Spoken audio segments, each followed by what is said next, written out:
GSL English learning class. আজকে আবার একটা নতুন ভিডিও নিয়ে আমরা উপস্থিত হলাম। তো আজকে যে টপিকটা আমি করাতে যাচ্ছি সেই টপিকটা খুবই important topic for speaking, for sentence making, for good writing.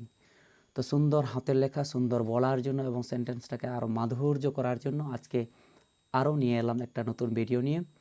তো আপনারা শেষ পর্যন্ত দেখেন, খুব ভালো লাগবে। তো দেখুন আজকের যে টপিকটা সেটা আপনারা দেখতেই পাচ্ছেন, সেটা হচ্ছে আমাদের সর্বনাম, অর্থাৎ ইংলিশে যাকে আমরা বলছি প্রনাউন। দেখুন এখানে লেখা আছে প্রনাউন। এই প্রনাউন সম্পর্কে অনেক স্টুডেন্ট, অনেক শিক্ষিত মানুষের অসুবিধা থেকে থাকে, সেই জন্য আমার মনে হলো না এই টপিকটা বানিয়ে নিলে স্টুডেন্টদের আমাদের সবারই উপকারে লাগবে বলে আমি আশা করছি। তো দেখুন প্রথমে একটা নয়, আমি দু তিনটা সেন্টেন্সের এক্সাম্পল আমি দিয়েছি। দেখুন, Ram reads in class 9, Ram rights well, Ram goes to school daily, Ram is good boy. দেখুন এখানে প্রথম সেন্টেন্সও রাম আছে, দ্বিতীয় সেন্টেন্সও দেখুন রাম আছে, এবং তৃতীয়টাতেও দেখুন রাম আছে, এবং চতুর্থটাতেও রাম আছে। সব কটাতে আপনার রাম আছে। কিন্তু এই যে সব সেন্টেন্সে আমি রাম রাম সব আমি একটা নাউনই ইউজ করছি। আমি নাউনের যে লেসেন সেটা আমি আগের ভিডিওগুলোতে আমি অলরেডি দিয়ে দিয়েছি আমার এই চ্যানেলেই। তো আপনারা দেখে নিতে পারেন নাউনের যে বোঝানোর যে ক্যাপাসিটি সেটাও দেখে নিতে পারেন, কারো যদি ডাউট আছে নাউনের। এরপর দেখেন নিচের যে সেন্টেন্সগুলো আমি লিখেছি সেটা একটু দেখুন, এখান থেকে এখান পর্যন্ত দেখুন। দেখুন, Ram reads in class 9, he writes well, he goes to school daily, he is a good boy. তাহলে দেখুন এখানে একবার আমি রাম ইউজ করেছি, তারপর আমি কি করেছি দেখুন, এখানে রাম এর পরিবর্তে বা তার রাম এর বারবার ব্যবহারটাকে বন্ধ করার জন্য আমি হি ইউজ করলাম, এখানেও হি ইউজ করলাম। তারপর দেখুন তারপরেরটাও আমি হি ইউজ করলাম। ওকে, হি ইউজ করলাম, এখানেও আমি হি ইউজ করলাম। তাহলে সব কটাতে আমি হি ইউজ করলাম। তাহলে দেখুন এই হি এর ইউজ করার যে ইম্পর্টেন্স সেটা হচ্ছে কেবলমাত্র আমার সেন্টেন্সটা যাতে শুনতে ভালো লাগে, এই জন্যই আমি হি এর ব্যবহার আমি করেছি। দেখুন হি এর ব্যবহার আমি করেছি।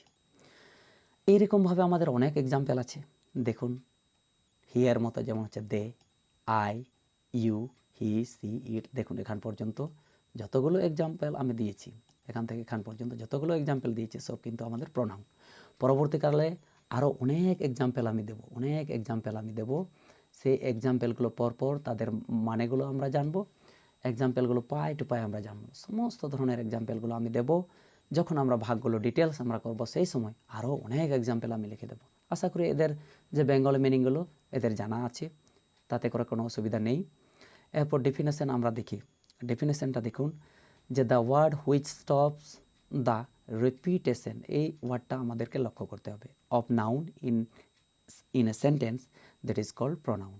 অর্থাৎ বাক্যে যে শব্দ বিশেষ্য পদের বারবার ব্যবহারকে বন্ধ করে তাকে সর্বনাম পদ বলে। তাহলে বুঝতে পারছি আমাদের বারবার ব্যবহার, এই যে বারবার আমরা ব্যবহার করছিলাম রাম রাম রাম রাম রাম, এই কথাটাকে বারবার ব্যবহারটাকে বন্ধ করার জন্যই আমরা কি ব্যবহার করছি, প্রনাউন, অর্থাৎ প্রনাউনটাকে আমরা ব্যবহার করছি।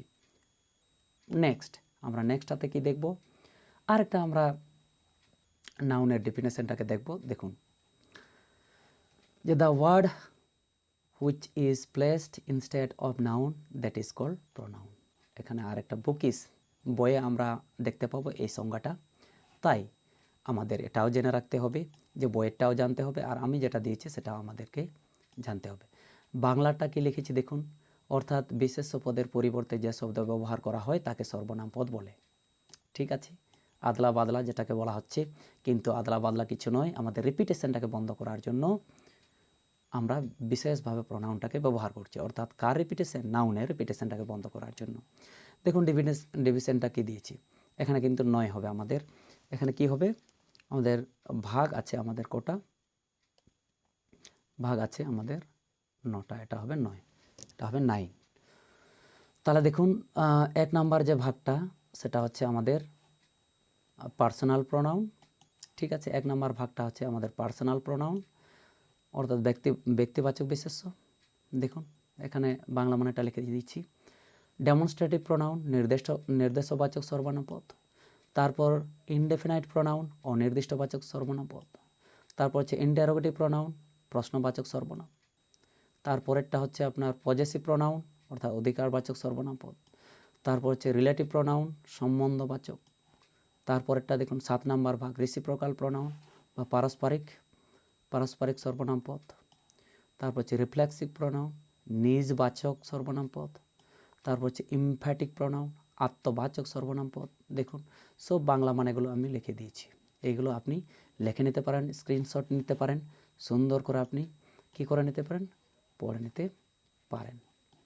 ওকে, আশা করি বোঝা গেছে। নেক্সট, তাহলে পরপর এই যে ভাগগুলো আমরা পরপর ব্যাক টু ব্যাক আমরা আলোচনা করব। এই যে সমস্ত যে ভাগগুলো নেক্সট যে ভিডিওতে সেগুলো আমি ডিটেলস আলোচনা করে দেবো এক্সাম্পল সঙ্গে। তারপরেরটা দেখুন এর ইম্পর্টেন্সটা কি। দেখুন সাবজেক্টকে জানার জন্য আমরা এটাকে পড়ব, অবজেক্টকে জানার জন্য এটাকে পড়ব, তারপর কি জানার জন্য, তারপর সেন্টেন্সটাকে আরও মাধুর্য করার জন্য আমরা পড়ব, স্পিকিংটাকে ভালো করার জন্য আমরা পড়ব। ঠিক আছে, আশা করি প্রোনাউন সম্পর্কে আর কারো অসুবিধা নেই, সুন্দর করে বুঝতে পেরেছেন। এবং সাবজেক্ট অবজেক্ট এছাড়াও স্পিকিং, তাছাড়াও আমাদের সেন্টেন্সের ইম্পর্টেন্সটাকে আরও বাড়িয়ে দেওয়ার জন্য আমরা কি পড়ব, আমাদের এই প্রোনাউন পড়ব। তাহলে আজকের যে ভিডিওটা এতটাই, দেখা হচ্ছে নেক্সট কোনো একটা ভিডিওতে। Till then take care and thank you all, thanks a lot.